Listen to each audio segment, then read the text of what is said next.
Ia te au le ava ma le whaaloalo e tatau ai. E whaata ua ina ai ele ma whanua whaaleanga nuu. Ma o lātou tupuanga. Ma o lātou whaasinomanga. I vai ma ele, ma le sio manga. Ma e whaaloalongia fo i le pūlenga, a le au matutua, ua whai i langi le folaunga. Ai mai se lava i lātou matutua, o loo tausia le anga nuu, ma le anga i whanua, a le tātou atu nuu i le teimi nei, a wā ne i muamulu atu. My name is Amanda Morsmiley. I am Samoan by birth and Aotearoa by migration and Tonga and Fiji by love and Australia by choice and by purpose. And that's, kind of my story in a nutshell of movement and of family and intentional belonging. While I stand strong in my Samoan identity, I am not fluent in Ngangana Samoa, so Samoan language. I can use it with family, but I'm still learning to speak formal Samoan. An acknowledgement of country is, something that is really deep. And so you want to have the right language. I knew straight away that, I have to go to my dad. And so I have an acknowledgement of country that I use that actually mentions in there impacts of colonisation on Indigenous people. And I thought, okay, I'm going to give that one to my dad to translate. And so my dad lives in Samoa. Hi, Dad. How are you? I'm good. How are you? Brisbane. He messages me and he says, can you call me, please? What's the meaning of this word colonisation? And it was this moment for me that I was like, that's really interesting that my father, who has lived in New Zealand, has lived in Samoa, but doesn't know what this word is. And then I had to try and break down in my broken Samoan how to explain what colonisation was. And I think I said something like, it's when all the white people came and they set up all your churches. I said something really crass like that. And he laughed and came back, but there's nothing wrong with that. So that was really interesting. How would you explain the word colonisation if you were put on the spot? Kamusta? I'm Elaine Laforteza. In this final episode of My Language, My Country, I wonder if we can explore this question that Amanda's dad asks. What does colonisation mean to me? Because the word can have different implications depending on your personal history and historical context. And colonisation is not just something that happened in the past. In Australia, colonisation is ongoing because we're living on colonised lands. So what does it mean to belong on colonised lands? What can we all do to foster a more responsible or ethical sense of belonging? This podcast began with the question, what if we said an acknowledgement of country in our mother languages instead of English, the language of colonisation? This simple idea sparked a range of conversations about our connections with First Nations ways of being, which I've been sharing with you. And just by shifting languages, many of us from colonised countries discovered that we shared experiences of displacement, dispossession, and language suppression with the First Peoples. That's certainly true for me. I come from the Philippines. But what if your homeland is a former imperial power, like Japan? If you're from a colonizing country, are your perspectives and connections to First Nations peoples different? My name is Mayu Kanamori. I was born in Tokyo, and I currently live in Bulanaming, Marrickville in Sydney. Well, first of all, I need to let you know that my grandfather was a banker in Qingdao in China. And for a long time, I used to say, well, he wasn't a soldier. He didn't kill and rape. But definitely a colonialist. I think that living in Australia as a migrant from Japan, I lived with a lot of shame. Every time someone says to me, "Oh, my great uncle was in a POW camp," it begins in that sort of way. And then, of course, whenever I may have discussions with other Asian Australians, I need to be very careful that, well, their ancestors may have been brutally treated by Japanese people. So that makes, I think, Japanese people understand this history in a different perspective. It's not just about the colonized and the colonials. Things are a lot more complex than that. I have come to embrace that there are responsibilities that I have. To respect the people who came before us, I think, is the first step towards fulfilling that responsibility, to find out about their experiences and to learn from them. Mayu is an artist working in performance, photography, audio, and visual storytelling. And in many of her works, she reaches deep into the histories of Japanese migration to Australia to discover unknown or forgotten stories. Stories about the connections between the First Nations peoples and the early Japanese settlers. I think I have been very lucky that I have always had the opportunity to have friendships with Indigenous peoples. And a lot of that has to do with the arts projects that I have done, to do with the intersection between the Japanese and the Indigenous peoples. One example is a documentary project called Heart of the Journey, which Mayu worked on with her friend Lucy Dan. Lucy grew up in Broome in Western Australia, thinking she had only Aboriginal heritage. Then one day, she discovers that her father is actually Japanese, a pearl diver.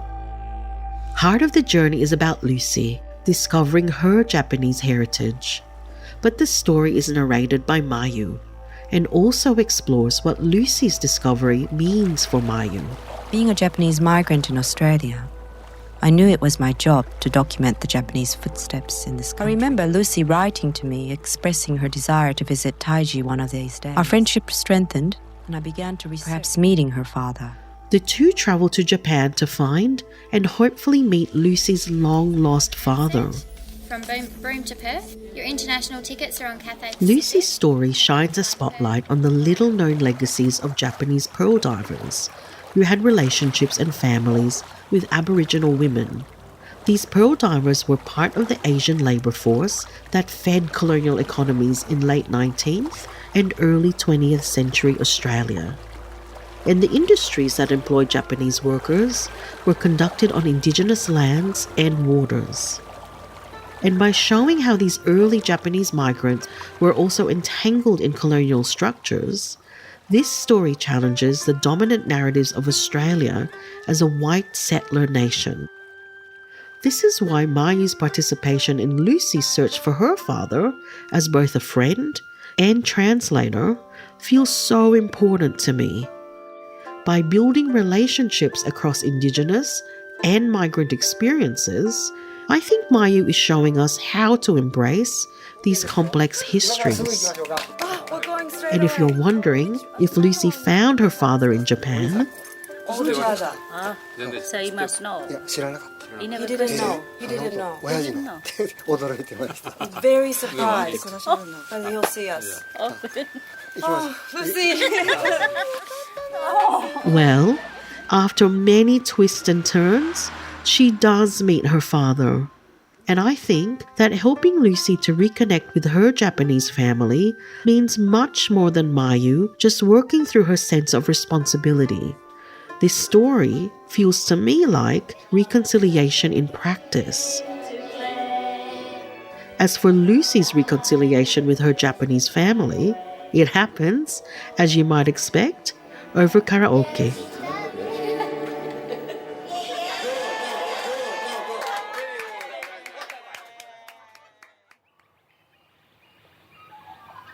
Walawani Ninjuan, so that's hello everyone in the Durga language of my father's people from the Yuin Nation of the south coast of New South Wales. My name is Mariko Smith and I'm a Yuin woman with Japanese heritage. So to unpack my personal background, we're from west of Batemans Bay. Nelligan is where my great-grandmother was born, and my mother is from northern Kyushu Island. My mother suffered a lot of racism from her in-laws within my father's family as well. My grandmother, being Irish-Australian, marrying an Aboriginal man. At the time, this was, I think, around the 1920s period. Oh, wow. So I think experiences of racism, being acutely aware of difference, I think it's really helped shape my critical lens. I'm going to go back to the question I asked Mayu about having colonialists in your family tree. What does that mean for you? With my father's side, I've got ancestors who are from Northern Ireland and England, and so they married in with Aboriginal women. You know, having looked back about the unequal relationships between non-Indigenous men and Aboriginal women, and, you know, there's act of colonising as well through those relationships, and being mindful of that legacy. And then on my mother's side, my grandfather was an oil and gas worker over in the colonies of Manchuria and Korea when they were Japanese colonies. So that was interesting to grapple with, because recognising that, yes, I've got the Aboriginal experience of being, want of a better word, colonised without engaging with that victim mentality, but also reflecting on the Japanese experience too, with Japanese imperialism and Japanese colonialism, that I have that in my family as well. That does feel like a lot of family history to grapple with.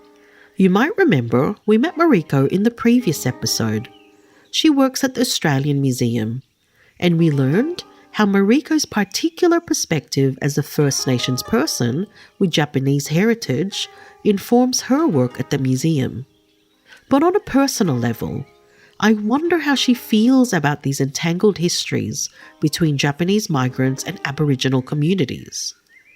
She describes herself as neither a perpetrator nor a victim, but Mariko's family history implicates her in colonial projects in complex ways. How does she connect these disparate aspects of her identity? My Aboriginal experience may seem very different from the Japanese experience. Lately I've been thinking there's look, I don't want to sound too simplistic, but there's elements of like Shintoism I find that really resonates with me as an Aboriginal person. I learn from country. There's animals and birds that I'm connected to. And then there's that sort of like idea of belief system in Japan around everything's got a spirit, everything's got, you know, identity, and we have a responsibility to honour those ancestors and those beings. And so there's those sort of threads I feel, you know, many Asian cultures share, you know, that sort of ancestral paying respects. Mayu, I can see you nodding as Mariko's talking about Shintoism and how that also resonates with her Aboriginality. Can you tell us more about the significance of spirits, perhaps in your own work or your own personal life? I worked on this multi-arts project, site-specific performances in Japanese cemeteries and grave sites in places like Townsville, the Japanese cemetery in Broome, Western Australia, and on Thursday Island. We worked under the understanding that we need to explore as migrants, how can we become part of this landscape? And whether we had the hone o uzumeru kakugo, which is our preparedness to bury our bones here in the Australian soil. So it became very important to speak to the traditional custodians to say, hey, our mob is buried on your land. Would you look after our mob too? One of the experiences we had was on Thursday Island. The traditional elder, a Khareg man, gave welcome to country and language. He didn't actually face the audience as you normally would, but he faced the people who were buried there. We realized that must have been the first time those Japanese migrant predecessors who are buried on Thursday Island must have been welcomed. Wow. To have that dialogue with the people who looked after those graves and made us and the spirits feel that we are actually part of Australia now. But we had to have that dialogue first. Yes, yeah. Without it, I think, as a first-generation migrant, well, you're kind of, well, what is it? You just happen to be in Australia? Yeah. You know, there's a lot more to be a migrant. Gosh, what a moving project, and what a beautiful way to tap into the spiritual world and what that means for our place now and what has come before. That's amazing. Can you say the name of it? The project was called In Repose. Mayu's site-based performance of dance, music and ceremony visited 15 cemeteries and gravesites in Australia. But when she arrived in Roebourne in the Pilbara region of Western Australia, Mayu couldn't find the graves where Japanese people were supposed to be buried. So we asked a local person that happened to be in her house. She was an artist, an Indigenous artist, and she said, oh, they were taken away to build housing. And then she said, well, now you know what it feels like to be like us. What we came to understand was that, well, on that land, there were black fellas there first. Then the white fellas came and started cultivating it. Yellow people came and started businesses there. And then white people came again, moved the yellow people's graves along, and now built housing for the black people who are now living there. So it just kind of did this whole cycle. Yeah. And that's when it made us realize that, well, every step we take, we are actually walking upon our ancestors, upon sacred land. Mayu's project In Repose taps into an idea both Japanese and many First Nations cultures share, that spirits of the dead need care, respect, and ceremony. And by asking First Nations custodians to look after the spirits of Japanese people buried in Australia, Mayu is connecting these traditions while also acknowledging that these spirits rest on Indigenous lands. And this feels like an act of accountability that recognises Indigenous authority, but also creates a space where different histories of loss and remembrance can meet and be cared for together. But accountability can involve acknowledging complicity with colonial systems, and that's not an easy conversation to have. As migrants and new settlers, benefiting by living on colonised lands, what do we need to do to begin these difficult conversations? You have to dare to be heard, like H-U-R-T, not just heard as in with the ear, because it's dangerous. Initiating the conversation, it's very confronting for people. This is my friend Benjamin O. He leads several faith, multicultural and LGBTIQA+ organisations. And you could say he's in the business of fostering sometimes difficult conversations across differences. So I'm hoping he can share some of his insights with us. Isn't it interesting that the word conversation and conversion, it's actually totally related. In a conversation, we both get converted, transformed. The thing that first came to me was the word complicity, collusion, and that is very confronting because it forces you to touch pain, your suffering, and then naturally you have to think about other people's pain and other people's suffering. That's not very convenient. It's not fun stuff. If only all of us can touch that pain a bit more. part of Christian tradition, the good bits on the conversation about, for example, the term sin, the best usage of it is to bring us to consciousness that we all carry some level of collusion and complicity to how things end up, especially when they harm and hurt others. So I think sometimes the faith and wisdom traditions really draw us to that. With the philosophical understanding of karma, we are part of the consequences, and we are also part of the causal of that reality. It just doesn't wash off. The redeeming only comes if we do the work. And that's the beauty. The Jewish tradition talking about tikkun olam, about mending the world.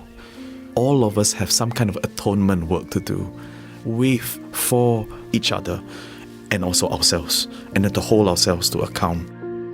Holding ourselves to account requires an amount of self-reflection that really matters here, because it's about asking ourselves, how am I part of this?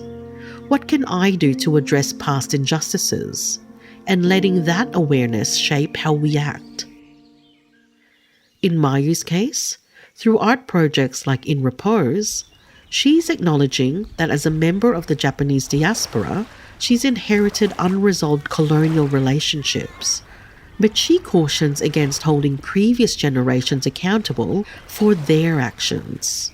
There's no doubt that racism existed. They lived in a very racialized, stratified society. If you take Broome, for an example, I mean, the main movie theater there, they had segregated seating with whites in the middle in cane chairs, and then behind them the Chinese and the Japanese, and then the indigenous populations, they had to sit on the sidelines, or they had separate doors. But I do need to say that the Japanese workers and indigenous women, to talk about those relationships that formed as if they were kind of racist, sexist flings is really disrespectful to the people who are of mixed heritage, who are proud of their heritage. Miyamoto Katsuyo. This audio is part of Mayu's recent arts project, and she's been working with some of the Aboriginal and Japanese mixed-race descendants in Broome. The project is called When You Call My Name, and it honours the 208 people who died while incarcerated as so-called Japanese enemy aliens during World War II by calling out their name, one by one. Apart from this audio work, more than 200 artworks have so far been collected. The Japanese people incarcerated in camps in Australia during the war were civilians, not prisoners of war. German and Italian civilians were also incarcerated, but the treatment of the Japanese was harsher, due in part to racist policies like the White Australia policy. So in this narrative, Japanese migrants were targets of racism and exclusion. But we also know that their lives were entangled in the very colonial systems that dispossessed First Nations peoples. And it seems to me that When You Call My Name doesn't try to resolve this tension, but creates a space where these disparate narratives and historical perspectives can intersect and be in conversation with one another. Araki otomatsu. Arata ni nisuke. And that's something we can all do. Create spaces where we honour our connections with First Nations peoples through truth-telling and accountability. And I think Amanda, who we heard from at the beginning of this episode, expresses this really well.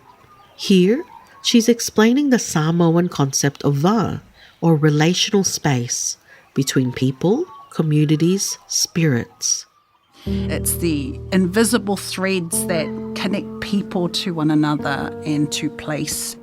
In Samoan culture, like we're taught to Fainu'ulelei, which means to care for or to tend to or to nurture that va, so those relationships, So Fainu'ulelei is to really understand that our well-being is tied to the health of our relationships. And that connection, it's not just, social, it's spiritual, it's ancestral. I am a Samoan woman living on unceded Aboriginal land, so I don't take my presence here lightly. So it's one to recognise and then to really be aware of what that means as my responsibility. Everything that I do in community, in my work life, and in my personal life is very much a commitment to nurturing that va with First Nations people so that it's not performative. And that intentional belonging that Amanda describes sounds to me very much like the ethical kind of belonging that I aspire to. I hope we can continue to have these conversations, but we need safe and productive spaces in which to conduct them. And if you're wondering where to start, then start where we did.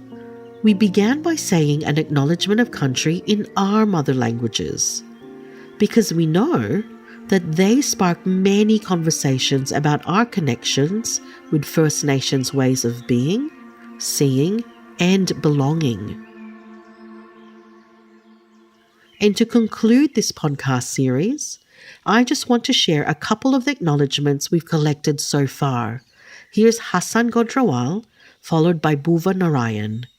मैं आसमान, पानी अने ज़मीन ना मालिक no इकरार करता हुआ साबिक गुजरनार अने आवनार. My mother tongue is something called Lisan al-Dawat, and when I spoke in the language that I speak at home, it just makes me feel like, wow, this is like really powerful stuff. And I've never felt that way about acknowledgement of country until I read it in my language. நிலம், வானம், நீர் என்று அனைத்திற்கும் பாரம்பரிய உரிமையாளர்களான பூர்வீக குடிமக்கள். I did this acknowledgement of country in Tamil for the first time. There's a lot of hidden nuances that come up in language, why language is something that is the essence of people. It's just like ancient wisdom passed down to generations. Because I bring my own cultural identity, I bring my own cultural background and language background, and acknowledging traditional custodians in my language, it actually felt quite powerful. You can hear and read more than 40 acknowledgements in various languages in the Acknowledging Country in Our Mother Languages project on the UTS website. You can find a link in the credits. Please feel free to use these acknowledgements at your community events, or better still, write an acknowledgement in your language.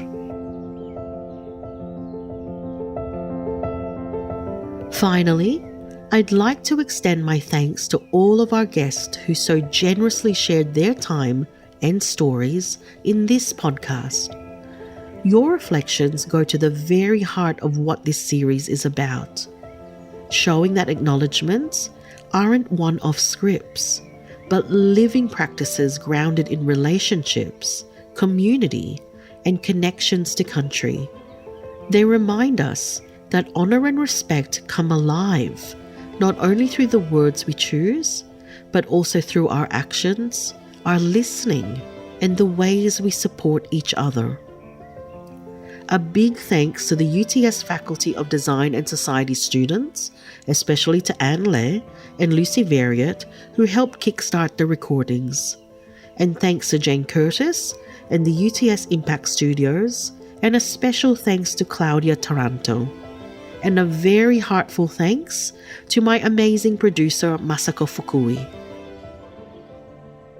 Thank you so much for your company. I'm Elaine La Forteza. Maraming salamat. Agyamanak.